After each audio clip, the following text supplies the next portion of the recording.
మహాత్మా జ్యోతిరావు పూలే జయంతి సందర్భంగా ఆయన చిత్రపటానికి జాగృతి అధ్యక్షురాలు కల్వకుంట్ల కవిత ఘనంగా నివాళులర్పించారు. కల్వకుంట్ల కవిత మాట్లాడుతూ పూలే మళ్లీ పుట్టాడా అనే స్థాయిలో జాగృతి బీసీల కోసం పనిచేస్తుందని అన్నారు. మహిళా రిజర్వేషన్ల బిల్లులో బీసీ ఉపకోటా లేకపోవటం అంటే పాలకులకు భయం లేనట్లేనని అన్నారు. బీసీ ఉపకోటా కోసం కేంద్రం వెన్నులో వణుకు పుట్టేలా ఉద్యమం చేద్దామని, బీసీ ఉపకోటా వచ్చే వరకు కూడా జాగృతి పోరాటం కొనసాగిస్తుందని కవిత తెలిపారు. మహాత్మా పూలే విగ్రహం ఏర్పాట్లో ప్రభుత్వం నిర్లక్ష్యంగా వ్యవహరిస్తోందని, ఆయన ఆశయాలను సాధించేలా పోరాటం చేయటమే ఆయనకు నిజమైన నివాళి అని అన్నారు. సమాజంలో మార్పు తెచ్చేందుకు కంకణబద్దులైన మనం వారి అడుగుజాడల్లో నడవాలని కల్వకుంట్ల కవిత సూచించారు.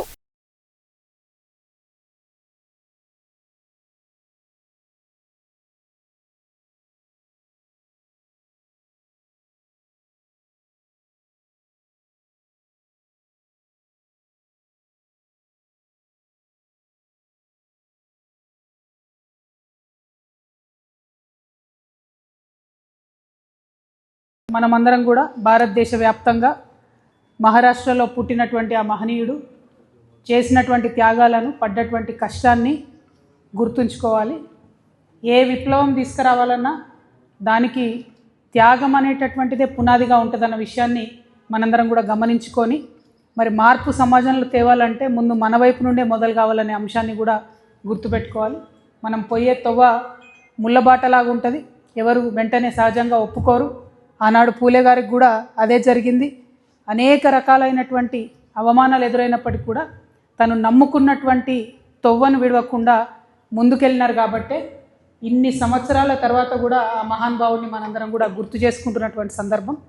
సో పూలే గారి ఆశయాల సాధన అంటే నివాళులర్పించి మర్చిపోవడం కాదు, మన జాగృతి నుండి మనం ఏదైతే బలంగా తీసుకున్న సామాజిక న్యాయ నినాదం ఉన్నదో దాన్ని సాధించడం కోసం అహర్నిశలు మనందరం పనిచేయడమే వారికి మనం ఇచ్చేటటువంటి ఘనమైన నివాళి అని చెప్పి నేను మనస్ఫూర్తిగా భావిస్తున్నాను. మరి జాగృతి సైనికులుగా తెలంగాణ సమాజంలో మార్పు తేవాలని కంకణబద్దులై కదులుతున్న మనందరం కూడా వారి అడుగుజాడల్లో నడవాలని చెప్పి సూచన చేస్తూ ఉన్నాను. మరి ఇవాళ కేంద్ర ప్రభుత్వం మహిళా బిల్లు కోసం మళ్ళీ 16, 17, 18వ తారీఖు నాడు సభ పెట్టింది. ఈ మహిళా బిల్లు ఇవాళ దేశంలో వచ్చింది అంటే కేవలం తెలంగాణ జాగృతి చేసినటువంటి ఉద్యమమే అనేటటువంటిది చాలా సగర్వంగా మనందరం చెప్పుకోవాలి.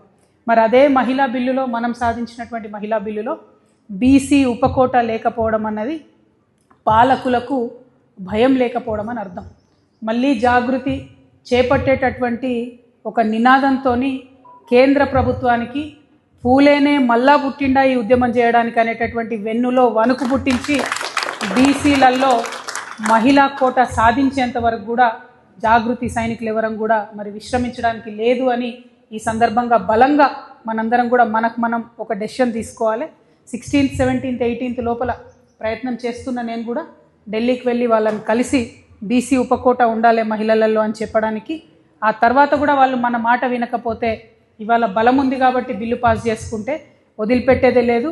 బీసీ మహిళలకు ఉపకోట వచ్చేంత వరకు కూడా కంకణబద్దులై పోరాటం చేస్తామని తెలియజేస్తూ మీ అందరి దగ్గర కూడా సెలవు తీసుకుంటున్నాను. Thank you. జై తెలంగాణ, జై బీసీ, జై బీసీ.